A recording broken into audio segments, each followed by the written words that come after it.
Marc Murphy, captain of Carlton, playing his 150th game versus Port this Sunday. How quick's that come up? 25-year-old, I reckon, sort of mid-20. Incredible. Joins us now. Marc, thanks for your time and congratulations, mate. 150 games. Seems like it's gone quick for us. Has it gone quick for you? Yeah, thanks, guys. It has gone very quick. It just seems like yesterday I played my first game of AFL footy and now notching up the 150. So, big game this Sunday against the Power. And you're the captain. Congratulations as well with that. Are you a fan of Monday night footy? Not when you lose, but it's definitely a bit different, sort of waiting around all weekend and watching all the previous games go on, and then playing on that Monday night. But I think it's something that we've started with St Kilda over the last 3 or 4 years. So I think it's good for footy to try and change up. With so many games of footy now, it's probably a new time slot going forward.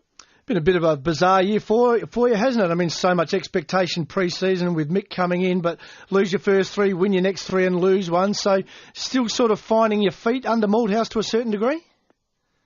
Oh, yeah, we've obviously had a new coach come in. You sort of learn a game style over sort of 6 months in the pre-season.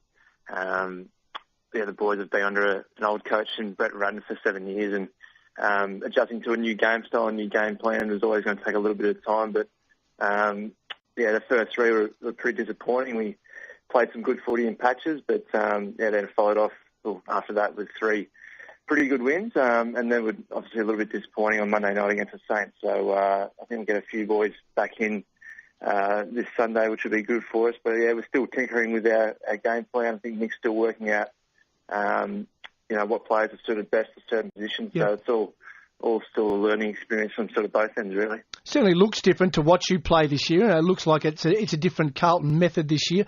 What's the biggest thing you're noticing, or the most difficult transition you're noticing?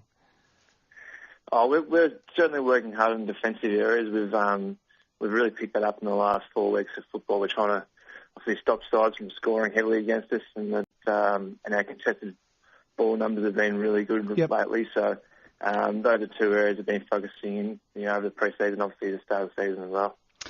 We speak to Mick Malthouse every Tuesday, Marc. We love speaking to him. We're just sensing he's just starting to lose a little bit of tolerance. What was he like after the game? Did he do his Charlie?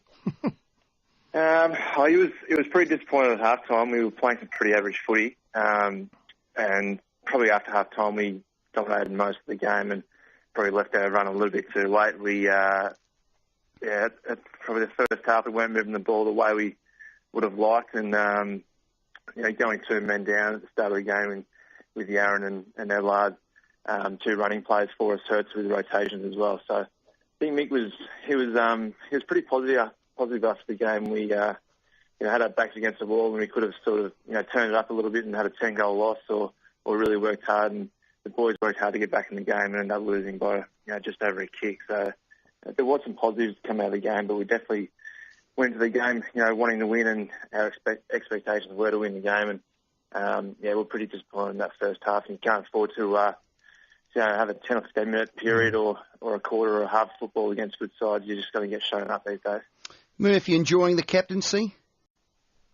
Oh, it's definitely a new responsibility, and a lot of expectation goes with the role, but I'm still learning and still working on my leadership, and it's definitely growing. So last probably Monday night, copying a pretty heavy tag, and not pushing to it as well as what I would have liked was a little bit disappointing. But my form is starting to gradually get better, and I'm still playing some pretty good footy at the moment. My tackles are right up, and all my defensive areas have been pretty good of late. So I'm working hard with Nick to make sure my leadership's going to the next level, and I've still got some good guys around me, Chris Judd and Heath Scotland and Andy Carato, and Kate Simpson who helped me out in that area as well. So it's obviously a new game style, a new game plan. Everyone's sort of adjusting to that, and we've all got to try and coach each other out on the ground as best we can. I bet it's hard having to pull a mate aside like Jared Waite. He got suspended. You would have had to word him up about being silly. That sort of thing, I guess, is what you're saying you have to adjust with? Oh, definitely. We can't afford to have a player like Jared Waite miss games. With suspension, he's a vital part of our side, and it's hard enough to try and get him out on the ground with his body over the last few years. So The way he spoke to the group and addressed us as a leadership group, and it's all about the way he responds from that now. So, he's done his time, and he's had a few good chats to Mick over the last week or so about sorting all these issues out. So, there's no one more eager to get it back out in the field and respond and play some good footy this Sunday against Power.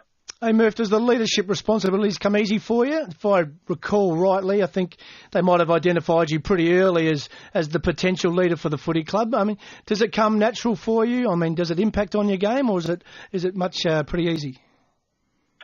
I've always been sort of a leader in junior sort of sides coming through the ranks, and it's always been something pretty natural to me. But obviously, AFL football, how big an industry it is now.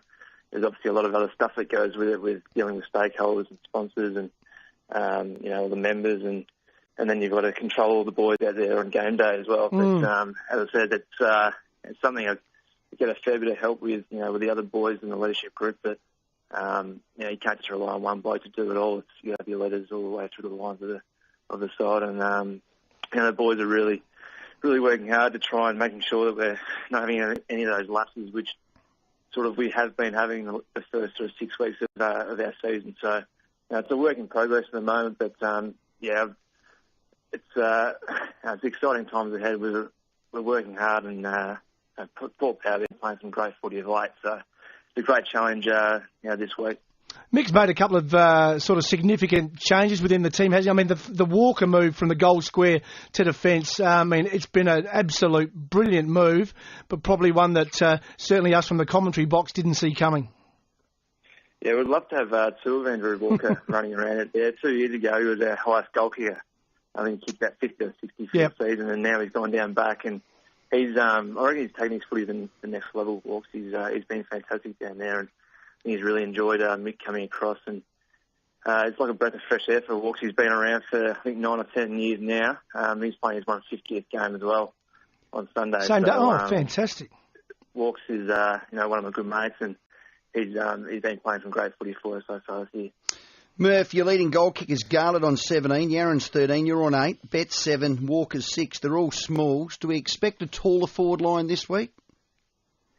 I'm not too sure. Well, obviously, Wadey will come back into the side, and he's only played the one game this year. So I'm not sure what will happen with selection. Obviously, Mick and the rest of the coaches will work that out over the next hour or two when the sides come across. So whether we can play with Hampson, Cruiser, Warnock and Wade, I'm not sure that we can. But, they'll work that out as best we can going forward. But, we're certainly relying on our smalls at the moment. Wouldn't mind having a tall or two, bobbing up and kicking a few goals. So, Wadey gets his opportunity now to string some games together and hopefully kick some goals for us.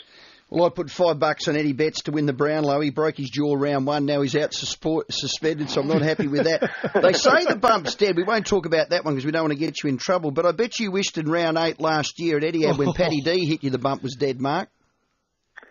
Yeah, it was probably the one bloke you don't want to run into out there on the deck. He's a hard unit, Paddy Dangerfield. But Eddie was. I don't think he's ever been reported or cited for anything in his 8 or 9 years of footy. So it was a bit disappointing for Eddie to miss games of footy with a little bump. But you've got to protect the head, and that's something AFL are working hard towards to try and make sure that you're not seeing any of those injuries going forward. Now, Murph, we haven't seen much of the president over here this year. We obviously adore him in S. Kernahan, but haven't seen much of him on the box. Now, I have seen a photo, somebody looks very much like him, but looks a little like you too, but the long hair's back and you are dressed up as S. Kernahan. Yeah, one of the more interesting sort of gigs I've had to do, so that was with Tip Top, so I got dressed up as Big Sticks Kernahan. So had the big bushy eyebrows and the big long black mullet and the gap tooth. So yeah, that was a beauty, the gap. Put down the middle of the teeth, so that was pretty exciting stuff. But saw the president today, and he didn't mind us either, so that was all right. Got a ticket approved from the president, which is the main thing. Absolutely, he's the king still. Well done, mate. Look, 150 great games for Carlton. You're their captain. You take on Port this Sunday. They're playing good footy, Mark. All the best, mate, and thanks for your time. All right, thanks, guys. Good on you, Murph. Well done. Just the Carlton membership drive. They're striving to reach 50,000 members. They're currently around 45,000, so people can join imcarlton.com.au, or just phone 1300 Carlton.